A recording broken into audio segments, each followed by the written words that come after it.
Right 8th round చూసుకుంటే 8th round మొత్తం సోమాజిగూడ ఎర్రగడ్డ బోరబండ 3 ప్రాంతాలు మిక్స్ అయి ఉండడం వల్ల ఇక్కడ కాస్త ఓట్ బ్యాంక్ అనేది ఎక్కువగానే ఉంటుంది.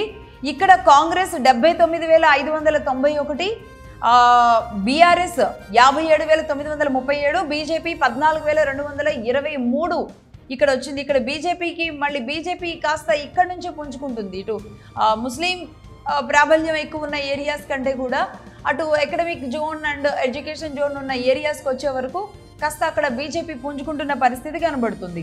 రైట్ రౌండ్ 8 సోమాజిగూడ ఎర్రగడ్డ బోరబండలో మనం చూసాం. అయితే లీడింగ్ దాదాపుగా ఇక్కడ కూడా కాంగ్రెస్ లీడింగ్లో ఉంది కాబట్టి 21,654 ఓట్ల తేడాతో 8th లో ఉంది. అలాగే గెలుపు కన్ఫర్మ్ అవడంతో గాంధీ భవన్లో సంబరాలు మొదలైపోయాయి. ఆల్రెడీ 7th రౌండ్ ముగిసే సమయానికి ఇంతకు ముందు చెప్పినట్లుగా లంకల్ దీపక్ రెడ్డి ఆయన కౌంటింగ్ సెంటర్ నుంచి బయటకు వెళ్ళిపోయారు.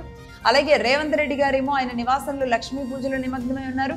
సాయంత్రానికి మరి ఆయన ప్రెస్ మీట్ కూడా పెట్టే అవకాశాలు ఉన్నాయి. నవీన్ యాదవ్ ఇంట్లో స్వీట్ల పంపిణీ కార్యక్రమం కూడా జోరు అందుకుంటుంది. ఇక చివరిగా ఉన్న 9, 10 రౌండ్లు కూడా మరి కాసేపట్లో చూద్దాం.